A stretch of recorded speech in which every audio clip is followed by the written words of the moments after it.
સહકારી જગતમાં બધા જયેશ રાદડિયા નથી હોતા. બધી જગ્યા ઉપર ઇફકોવાળી નથી થતી. જે ઇફકોવાળી કરવા જાય છે એમને ભાજપ એવું કહી દે છે કે હવે તમારું કોઈ જ કામ ભાજપમાં નથી વધ્યું, તમારે ઘરે બેસવાનું છે.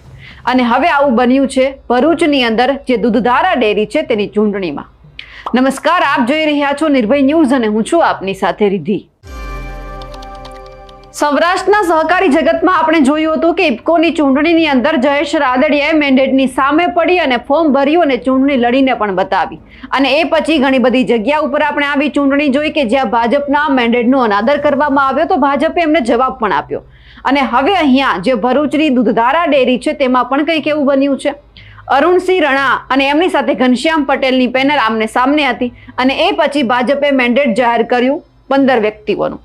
અને અરુણસિંહ રાણાના છે જે 3 ઉમેદવારો છે તેમનું સિલેક્શન કરવામાં આવ્યું અને એ પછી ઘનશ્યામ પટેલના જે 12 ઉમેદવાર છે તેમને મેન્ડેટ આપવામાં આવ્યું. પણ જે અરુણસિંહ રાણા છે વાગરાના ધારાસભ્ય, તેમણે ભાજપના મેન્ડેટની સામે જઈ અને ભાજપને પડકાર ફેંક્યો અને સ્પષ્ટ શબ્દોમાં કહી દીધું કે અમે આ ચૂંટણી લડવાના છીએ અને જીતવાના પણ છીએ. એટલે 15 પોતાના ઉમેદવારોને મેદાનમાં ઉભા રાખ્યા. પણ ભાજપે પણ હવે કોરડો વીંજ્યો છે અને કહી દીધું છે કે અમારી સામે જો પડ્યા તો પછી ગયા સમજો. એટલે જે 3 ઉમેદવારોને જે મેન્ડેટ આપવામાં આવ્યું હતું તેમને એમ જ રાખ્યા છે અને બાકીના જે 9 ઉમેદવારો ઉભા રહ્યા હતા, ભાજપના મેન્ડેટનો અનાદર કર્યો હતો, એ 9 વ્યક્તિઓને ઘર ભેગા ભાજપે કરી દીધા છે. એટલે કે ભાજપમાંથી સસ્પેન્ડ કરી દેવામાં આવ્યા છે. અરુણસિંહ રણાએ તો કહી દીધું કે ચૂંટણી લડીશું. હવે એમના પાપે કોઈ 9 વ્યક્તિઓનો ભોગ લેવાયો છે.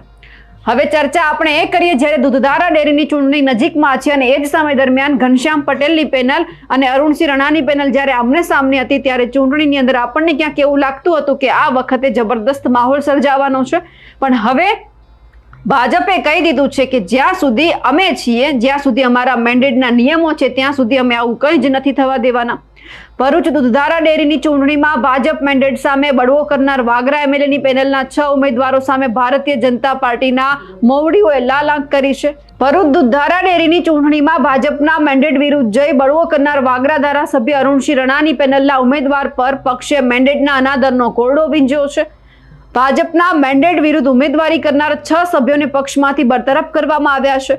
ભરૂચ દૂધધારા ડેરીની ચૂંટણી પહેલા જ જિલ્લા ભાજપમાં મોટો ભડકો થયો છે. વાગરાના ધારાસભ્ય અરુણસિંહ રણાની સહકાર વિકાસ પેનલના 6 ઉમેદવારોને પક્ષ વિરોધી પ્રવૃત્તિ કરવા બદલ સસ્પેન્ડ કરવામાં આવ્યા છે. પ્રદેશ ભાજપ અધ્યક્ષ CR પાટીલના મેન્ડેટ વિરુદ્ધ ઉમેદવારી નોંધાવવા બદલ આ કાર્યવાહી કરવામાં આવી છે. સસ્પેન્ડ થયેલા ઉમેદવારોમાં સાયખાના હેમંતસિંહ રાજ, જંબુસરના જગદીશ પટેલ, કાવીઠાના જિગ્નેશ પટેલ, જંબુસરના નટવરસિંહ પરમાર, હાંસોટના શાંતાબેન પટેલ અને હાંસોટના જ વિનોદ પટેલનો પણ સમાવેશ થાય છે. ભરૂચ જિલ્લા ભાજપ પ્રમુખ પ્રકાશ મોદી આ સભ્યોને તાત્કાલિક અસરથી પક્ષમાંથી તથા પ્રાથમિક સભ્ય પદેથી બરતરફ કર્યા છે. દૂધધારા ડેરીની મલાઈદાર ચૂંટણી માટે અરુણસિંહ રણાની પેનલના 3 ઉમેદવારો અને ઘનશ્યામ પટેલની પેનલના 12 ઉમેદવારોને પ્રદેશ ભાજપ દ્વારા મેન્ડેટ આપવામાં આવ્યું હતું. તેમ છતાં વાગરાના એમએલએ મેન્ડેટ વિરુદ્ધ જઈ પોતાની પેનલ ઉતારી હતી. ચૂંટણી લડનાર સભ્યો પર કડક કાર્યવાહી કરવામાં આવી છે. ભરૂચ દૂધધારા ડેરી માટે આગામી 19મી સપ્ટેમ્બરે 4 જુદા જુદા સ્થળોએ મતદાન પણ યોજાવાનું છે. મતદાન બાદ 20મીએ થનાર મતગણતરીમાં દૂધધારાનું સુકાન કોના હાથમાં આવે છે તે પણ એક જોવું રસપ્રદ વાત છે અત્યારે. પણ હાલ તો સસ્પેન્ડ થનાર ઉમેદવારોમાં અરુણસિંહ રણાની પેનલના ચેરમેન પદના ઉમેદવાર વનાતા જિગ્નેશ પટેલ, ભરૂચ જિલ્લા પંચાયત પૂર્વ પ્રમુખ શાંતાબેન પટેલનો પણ સમાવેશ થાય છે. આ ઉપરાંત હાંસોટ તાલુકાના ધમણાદના વિનોદ પટેલ, જંબુસરના નટવરસિંહ પરમાર અને જગદીશ પટેલ અને હેમેન્દ્ર રાજને પણ પક્ષમાંથી સસ્પેન્ડ કરવામાં આવ્યા છે. નર્મદા જિલ્લામાં પણ ગણતરીના સમયમાં સસ્પેન્શનના ઓર્ડર બળવાખોરો સુધી પહોંચે તેવી પણ શક્યતાઓ છે. આ સાથે જ ભાજપ પ્રદેશ અધ્યક્ષ CR પાટીલે 15 બેઠકો પૈકી 12 બેઠક માટે ઘનશ્યામ પટેલ અને 3 બેઠક માટે અરુણસિંહ રણાની પેનલને મેન્ડેટ આપ્યા હતા. મેન્ડેટ છતાં અરુણસિંહ રણાની પેનલમાંથી 12 લોકોએ અપક્ષ ઉમેદવારી કરી છે. દૂધધારા ડેરીની ચૂંટણીમાં ભાજપના નર્મદા જિલ્લા પૂર્વ પ્રમુખ ઘનશ્યામ પટેલ અને વાગરાના ધારાસભ્ય અરુણસિંહ રણા સામે છે.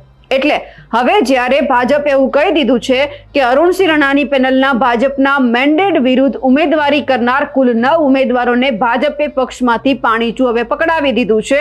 અને આ સાથે જ હવે સવાલ એ પણ થઈ રહ્યો છે કે જો આવનાર કોઈ પણ સહકારી જગતની ચૂંટણી હશે કે કોઈ પણ ચૂંટણી હશે અને આ ચૂંટણીની અંદર જો તમે ભાજપની સામે જઈ અને પડ્યાને અપક્ષ તરીકે લડવાનું વિચાર્યું તો પછી તમે પણ ઘરે બેસી શકો છો. તમને પણ ભાજપ પક્ષમાંથી તમારા માટે ઓર્ડર આવશે કે હવે તમારે પક્ષ માટે કોઈ જ કામ કરવાની જરૂર નથી, હવે તમે ઘરે રહો.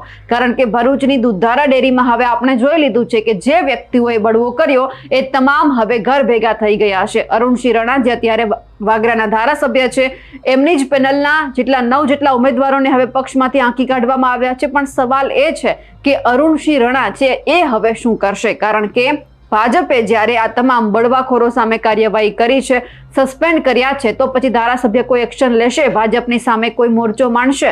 કારણ કે આમની પહેલા પણ આપણે જોયું હતું કે જે પ્રકાશ દેસાઈ છે તેમની સામે મનસુખ જે વસાવા છે સાંસદ, તેમણે પણ મોરચો માંડ્યો હતો, ખુલ્લેઆમ પત્ર લખ્યા હતા, કહ્યું હતું. અને તેમ છતાં જે પ્રકાશ દેસાઈ છે બિનહરીફ જાહેર થયા હતા. અને એ પછી પણ ઘણા બધા સવાલ થયા હતા કે આ વ્યક્તિ સહકારી જગતને બદનામ કરી રહ્યા છે, એમની સાથે આ વ્યક્તિ છે ઘણા બધા ભ્રષ્ટાચાર કર્યા છે, તેમ છતાં જો એમને મેન્ડેટ આપવામાં આવતું હોય તો પછી હવે કોને કહેવા જવું? એટલે જ્યારે એમણે સ્પષ્ટ શબ્દોમાં મનસુખ વસાવા છે તેમણે પણ કહી દીધું હતું કે જો આવનાર સમયની અંદર આમને આમ ચાલ્યું તો પછી સ્થાનિક સ્વરાજની ચૂંટણીમાં પણ ભાજપને બહુ મોટું નુકસાન થઈ શકે એમ છે.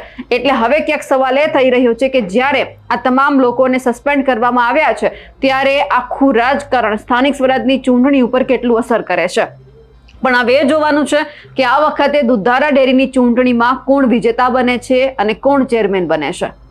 અમારા અહેવાલને લઈને આપનું શું માનવું છે કમેન્ટ કરીને ચોક્કસથી જણાવજો. સાથે જ અમારી નિર્ભય ન્યૂઝ ચેનલને લાઇક, શેર અને સબસ્ક્રાઇબ કરવાનું ભૂલશો નહીં. નમસ્કાર.